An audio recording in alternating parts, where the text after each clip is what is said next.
Bismillahirrahmanirrahim. Sebelumnya, Assalamualaikum warahmatullahi wabarakatuh. Selamat siang anak-anak. Bagaimana kabarnya hari ini?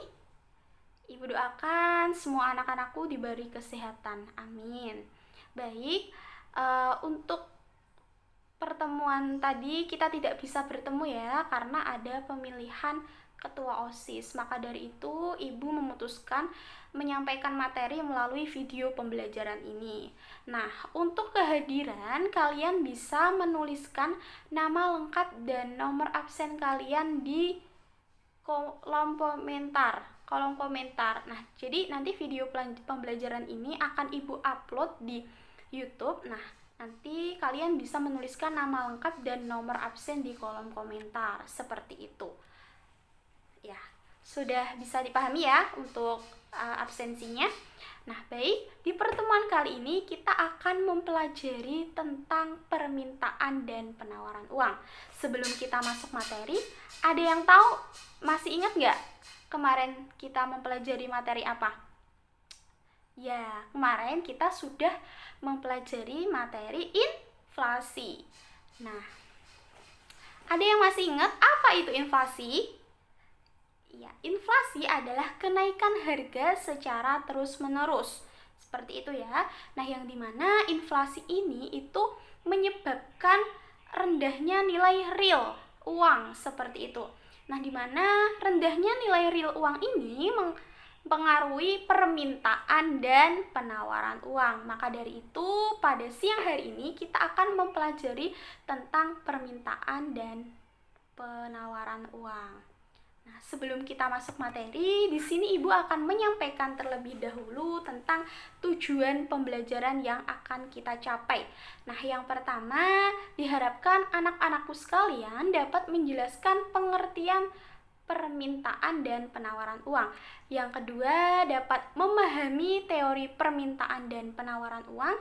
Yang ketiga, dapat mengidentifikasi faktor-faktor yang mempengaruhi permintaan dan penawaran uang. Seperti itu.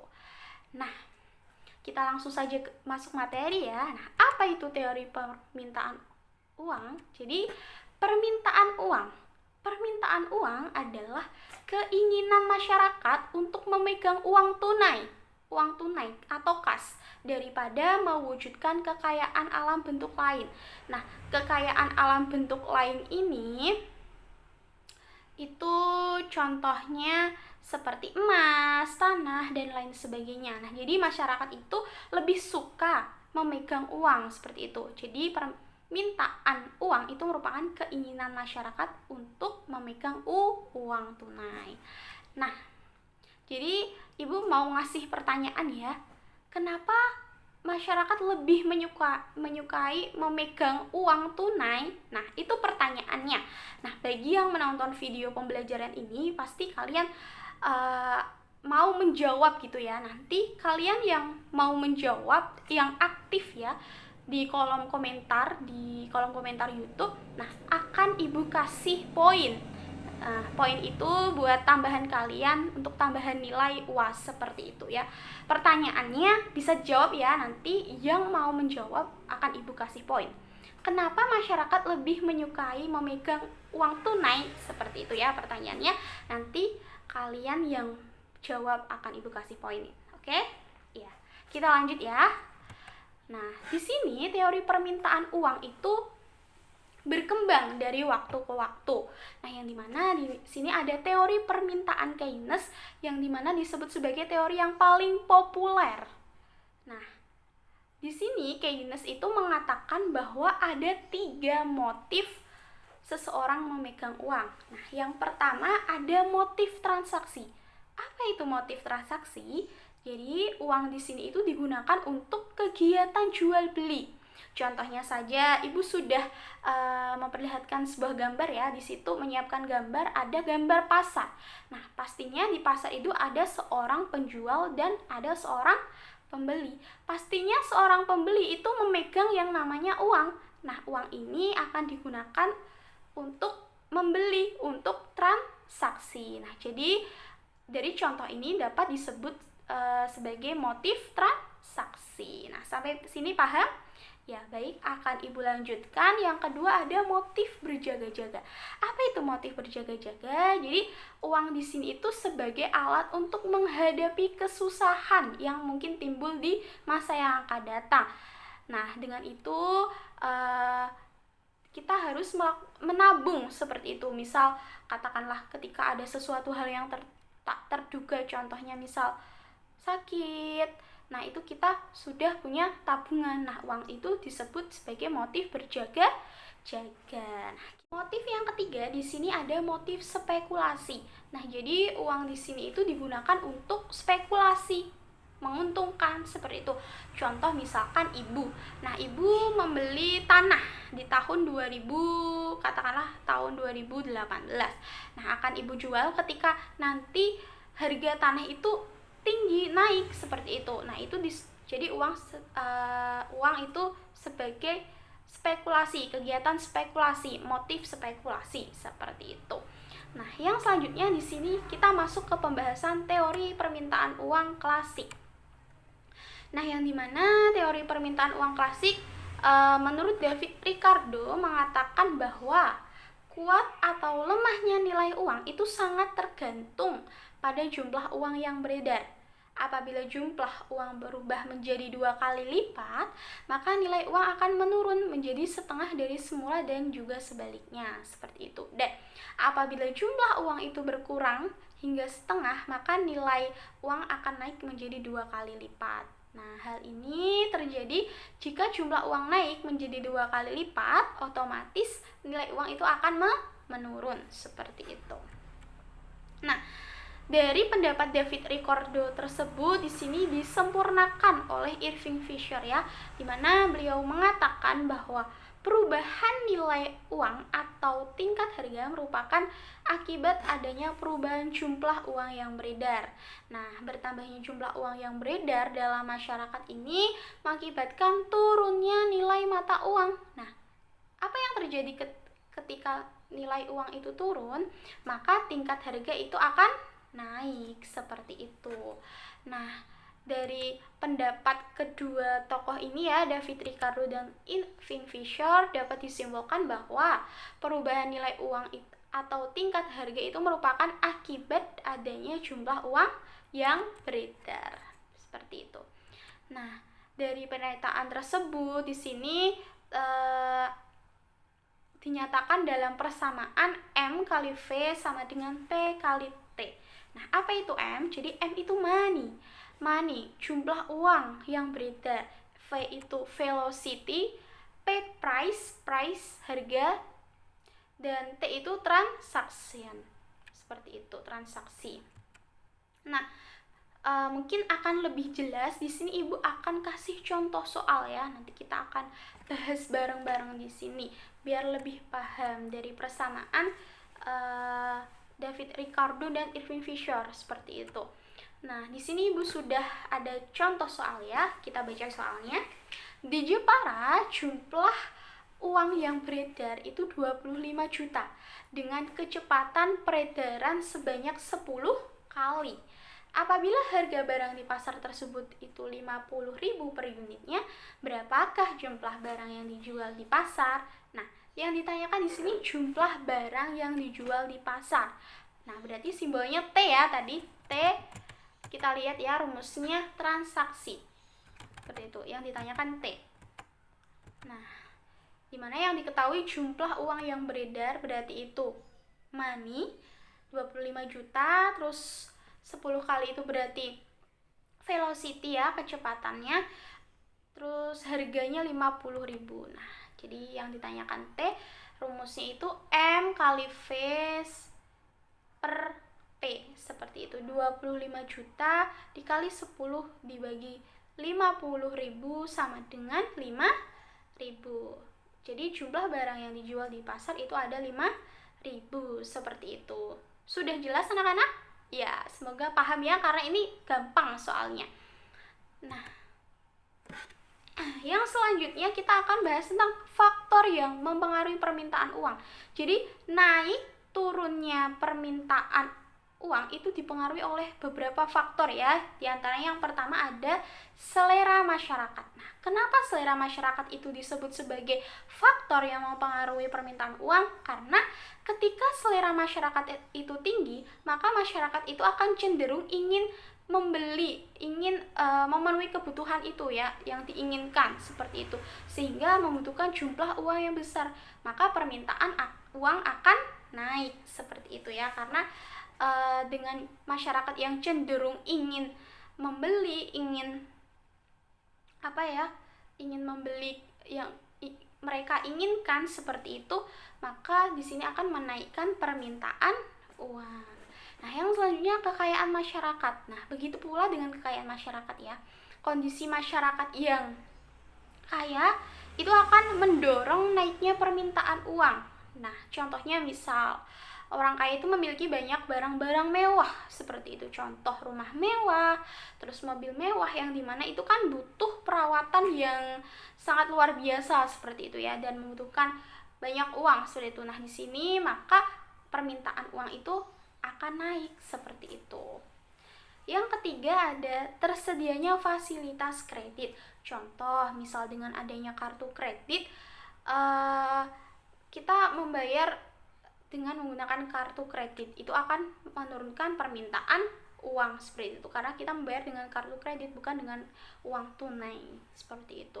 Yang selanjutnya ada tersedianya beberapa alternatif bentuk kekayaan, misal contohnya itu ada emas, ada tanah, dan lain sebagainya.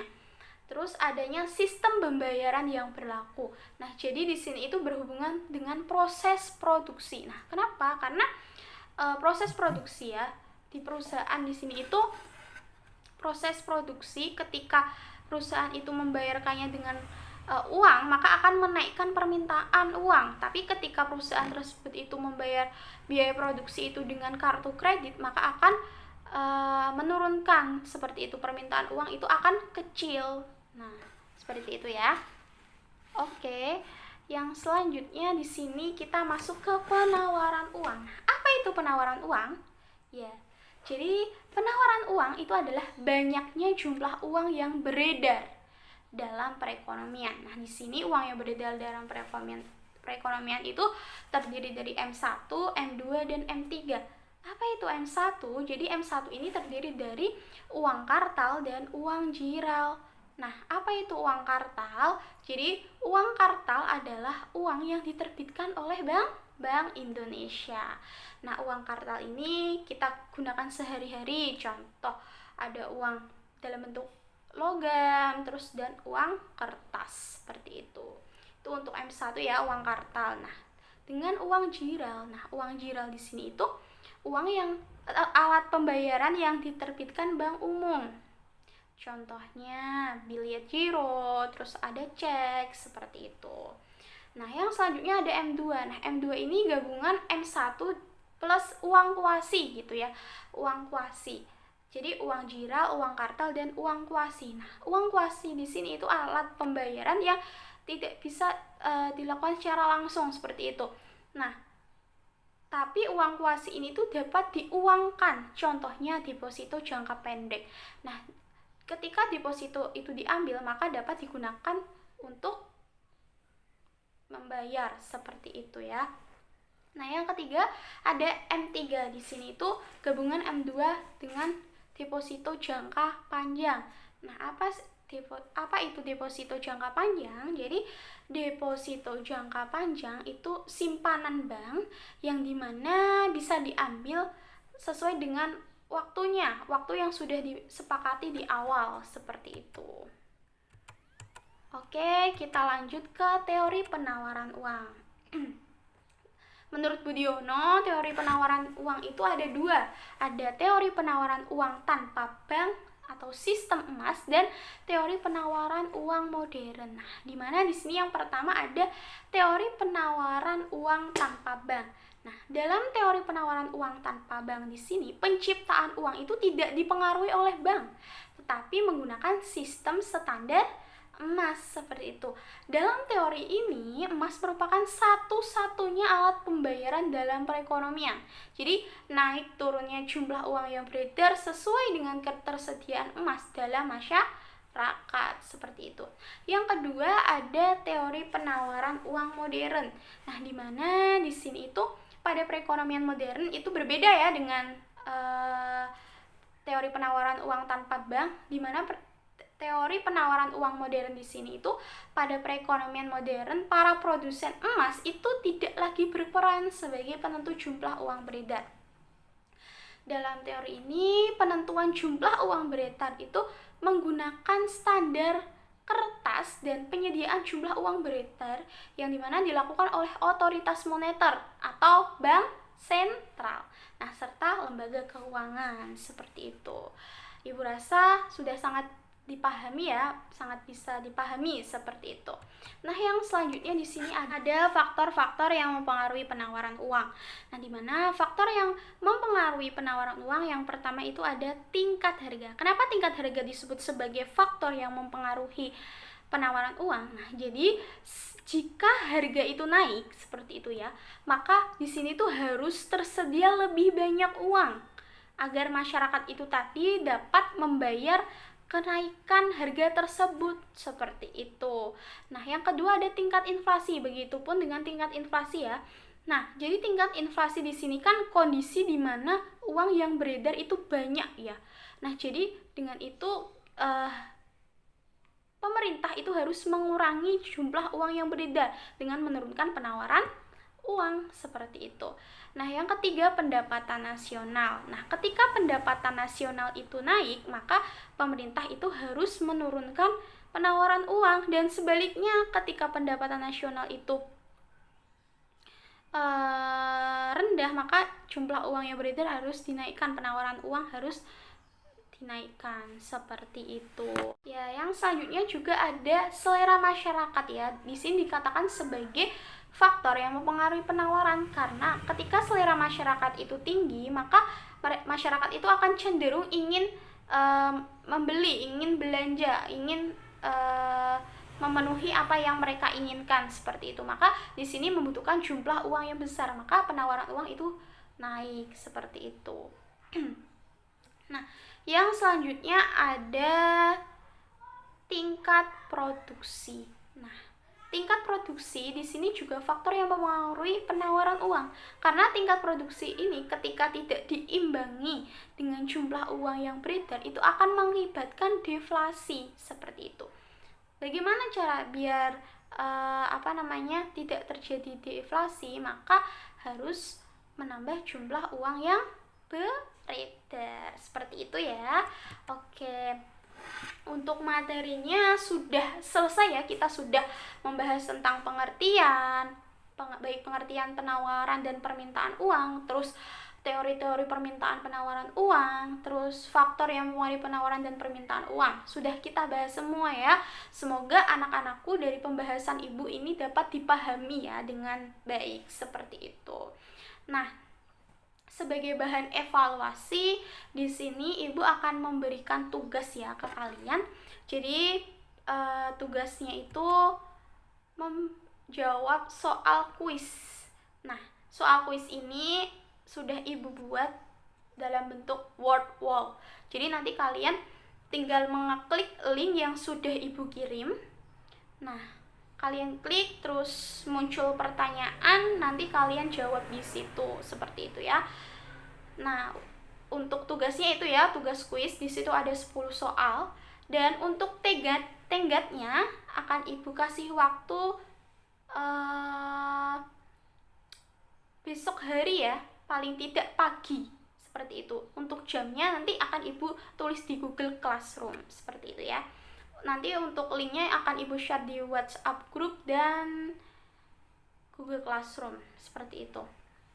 Nah, dan tugas kalian ya, yang kedua kalian membuat mind mapping. Nah, mind mapping ini untuk materinya itu materi pertemuan yang akan datang. Nah, jadi kali ini kan kita membahas permintaan dan penawaran uang. Nah, untuk mind mappingnya itu materinya tentang materi yang akan kita bahas minggu depan. Nah, materi yang akan kita bahas di minggu depan itu ada kebijakan moneter. Jadi kalian buatlah mind mapping ya. Mind mapping, tuangkan informasi yang kalian dapat di mind mapping itu Dan mind mappingnya tidak usah banyak-banyak, mungkin boleh ya 1 lembar saja seperti itu ya. Nah, itu tenggatnya sampai minggu depan ya, di pertemuan selanjutnya. Nah, biar tujuannya mind mapping itu biar kalian tuh sudah membaca dulu loh, apa yang belum ibu sampaikan kalian udah baca, nanti pas ibu menyampaikan kalian sudah paham, seperti itu. Sudah jelas? Nah, untuk contoh mind mappingnya bisa dilihat ya, seperti ini, seperti di samping. Nah, itu ada contohnya, kalian boleh berkreasi di situ, dan untuk tugasnya itu boleh diketik, boleh tulis tangan, terserah kalian ya. Nanti kalian scan berarti kalau ketik dalam bentuk PDF, kalau tulis tangan dalam bentuk ini di scan ya, di scanner. Nanti diupload di Google Classroom. Nanti ibu buatkan kolom penugasan seperti itu. Nah, jika ada pertanyaan, kalian boleh bertanya di kolom komentar ya, di kolom komentar. Mungkin itu saja ya yang dapat ibu sampaikan. Semoga materi yang sudah ibu sampaikan itu bermanfaat ya, baik untuk sekarang dan yang akan datang, seperti itu. Nah, ibu pesan semangatlah dalam belajar, tugasnya dikerjakan, seperti itu ya. Dan jika ada pertanyaan silahkan tulis di bawah di kolom komentar, seperti itu. Mungkin itu saja yang dapat ibu sampaikan untuk mengakhiri pembelajaran pada siang hari ini. Kita tutup dengan bacaan hamdalah bersama-sama. Alhamdulillahirabbil alamin. Baik, mungkin ibu akhiri ya. Wassalamualaikum warahmatullahi wabarakatuh. Semangat belajar.